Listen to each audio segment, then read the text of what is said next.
ಇಂದೇ ಡೌನ್ಲೋಡ್ ಮಾಡಿ ಮತ್ತು ನಿಮ್ಮ ನೆಚ್ಚಿನ ಶೋಗಳನ್ನ ಆನಂದಿಸಿ.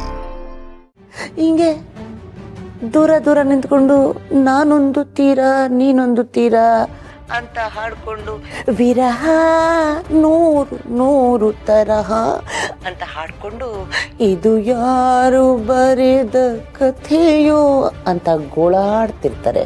ಯಾಕೆಂದ್ರೆ ಈ ಕಥೆ ಬರೆದವಳು ಕಾಂತಮ್ಮ.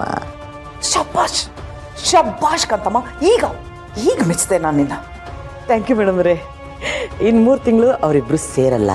ಇನ್ನು 3 ತಿಂಗಳ ನನ್ನ ಅಕೌಂಟಿಗೆ ನೀವು ಕಳಿಸೋ ದುಡ್ಡು ಬರ್ತಾ ಇದ್ರೆ ನನಗೆ ಅದ್ರ ಬಗ್ಗೆ ಎಲ್ಲ ನೀನು ಚಿಂತೆ ಮಾಡಬೇಡ. ಆದರೆ ಇದ್ಯಾವುದು ಇಷ್ಟಕ್ಕೆ ಮುಗಿಬಾರ್ದು. ಬರೀ 3 ತಿಂಗಳು ಮಾತ್ರ ಅಲ್ಲ, ಇಡೀ ಜೀವನ ಅವರಿಬ್ರು ಸೇರಬಾರ್ದಾ?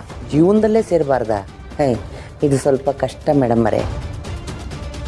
ಯಾಕೆಂದರೆ ಶ್ರಾವಣಿ ಮತ್ತು ಕಾರ್ತಿಕೇಯಂದು ಬಿಸಿ ರಕ್ತ. ಈ ಧುಮ್ಮಿಕ್ಕಿ ಹರಿಯೋ ನದಿಯನ್ನ ತಡಿಬೋದು ಬೇಕಾದ್ರೆ, ಆದರೆ ಚಿಮ್ಮುವ ವಿರಹವನ್ನ ತಡೆಯೋಕ್ಕಾಗೋದಿಲ್ಲ. ತಡಿಲೇಬೇಕು. ಅವರಿಬ್ರು ದೂರ ಆಗ್ಲೇಬೇಕು. ಒಬ್ರನ್ನೊಬ್ರು ಸೇರಕ್ಕಾಗದೆ ಅವರಿಬ್ರು ಮನಸ್ಸಲ್ಲಿ ಸಿಟ್ಟು ದ್ವೇಷ ಎಲ್ಲ ಬರಬೇಕು. ಅವರಿಬ್ರು ಸೇರಕ್ಕಾಗದೆ ಅವ್ರ ಮನಸ್ಸು ತಪ್ಪ ಹೆಜ್ಜೆ ಇಡಬೇಕು. ಸರಿ ಮೇಡಮ್ ಅವರೇ.